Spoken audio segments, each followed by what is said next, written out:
Así logré escapar de mi madrastra después de 10 años obligada a hacer lo que ella quería. Cuando descubrí el motivo, mi padre ya no estaba. ¿Alguna vez te has despertado y te has dado cuenta de que cada día es igual al anterior, una prisión sin barrotes, solo paredes de costumbre y miedo? Así fue mi vida durante 10 largos años. 10 años encerrada, en el corazón de un bosque olvidado, con una mujer que se hacía llamar mi madrastra, pero que era mi carcelera. ¿Cómo lo logré? Como una chica, sin más armas que la desesperación y una chispa de astucia, consiguió escapar de las garras de quien le arrebató todo. Esta es mi historia, la que me costó una década de mi vida y que, por fin, puedo contarte. El aire en la cabaña siempre olía a madera vieja, a humedad y a ese aroma acre de las hierbas que mi madrastra, Elara, quemaba en su rincón oscuro. Un olor que se me metió hasta los huesos, como el frío de esas mañanas heladas. Tenía 20 años cuando todo acabó, pero me sentía como una anciana, mis manos siempre ásperas, mi espíritu encogido. Mi nombre es Martina, y esta es mi verdad. Mi padre, él era mi mundo. Un hombre de risa que contagiaba, de manos que podían arreglarlo todo, y un acordeón que llenaba la casa de alegría. Me quería con locura, eso lo sé. Y esa conexión, tan pura, era lo que hacía que los ojos de Elara se oscurecieran. Ella, con su belleza fría y una mirada que siempre me parecía calculada, nunca me vio como una hija. Yo era un estorbo, una pieza que no cuadraba en su rompecabezas retorcido.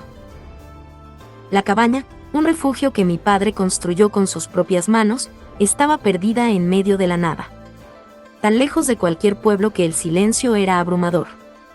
Solo el viento, a veces, parecía susurrar secretos entre los árboles. Pero el verdadero secreto, el que me oprimía el pecho, era el que guardaba Elara. Mi padre murió de repente, sin explicación alguna. Y de un día para otro, Elara se convirtió en mi carcelera. «Debes pagar por lo que tu padre me hizo», me repetía una y otra vez, su voz cortante como un cuchillo. Yo fregaba el suelo hasta que las rodillas me dolían, cocinaba con lo poco que me daba, acarreaba agua helada del arroyo cada amanecer. ¿Pagar por qué? Nunca me lo dijo. Solo esa frase, una y otra vez, como un eco en mi cabeza.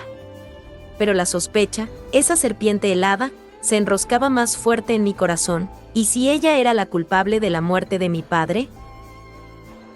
Su rincón, ese altar oscuro con velas negras y figuras talladas, era mi tormento silencioso.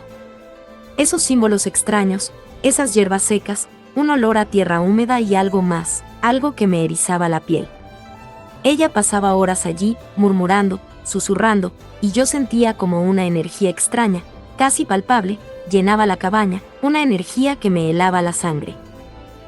Un día, mientras Elara estaba absorta en sus rituales, con los ojos cerrados y las manos extendidas sobre el altar, mi mirada cayó en algo que me hizo parar el aliento.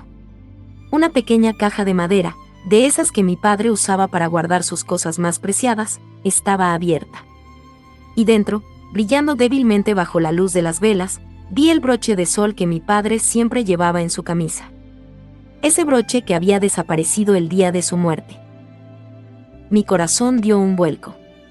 ¿Por qué lo tenía ella? ¿Y por qué lo guardaba ahí, con tanto celo? La intriga me consumió por completo. Cada día, mientras Elara se sumergía en sus extraños ritos, yo buscaba una oportunidad. Observaba sus movimientos, sus patrones, la forma en que su cuerpo se relajaba en una especie de trance. Necesitaba esa caja. Necesitaba saber qué más escondía. La verdad estaba ahí, al alcance de mi mano. La oportunidad, esa ventana fugaz que la vida te da, llegó una tarde de tormenta. El viento aullaba como un lobo rabioso, golpeando la cabaña con furia. Elara, más metida que nunca en sus conjuros, no notó mi presencia. Tenía un fuego inusual en sus ojos, una concentración tan intensa que parecía haber olvidado el mundo exterior.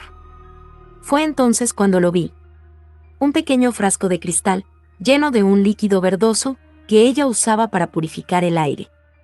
Lo dejó sobre el altar, a unos centímetros de mi mano. Un plan, tan arriesgado como la libertad misma, se formó en mi mente. Sabía que Elara era obsesiva con sus pociones, que el más mínimo error la sacaba de quicio. Con un movimiento rápido y silencioso, mientras ella murmuraba frente a las figuras talladas, empujé el frasco con el pie. Cayó al suelo con un estruendo, el cristal se hizo añicos y el líquido verdoso se esparció por el suelo. El ara soltó un grito de furia. Su trance se rompió al instante. «Martina, ¿qué has hecho?». Su voz, cargada de una rabia que nunca antes le había escuchado, resonó en la cabaña. Se agachó, presa del pánico, intentando limpiar el desastre, sus manos temblorosas. Esa fue mi distracción. Mientras ella maldecía y se afanaba por recoger los fragmentos de cristal, yo me lancé hacia el altar. Mis dedos temblaban mientras abría la pequeña caja de madera. Dentro, además del broche de mi padre, encontré un diario. No el de Elara, sino uno más antiguo, con la letra de mi padre. Y en la primera página, una fecha. El día de su muerte. Y una frase, escrita con una caligrafía que reconocí al instante: Elara ha descubierto mi secreto. Ella no lo perdonará. No había tiempo para leer más. Elara se estaba levantando, sus ojos inyectados en sangre, su rostro desfigurado por la ira. Sabía que si me atrapaba, mi destino sería peor que el encierro. Con el diario apretado contra mi pecho, salí corriendo de la cabaña.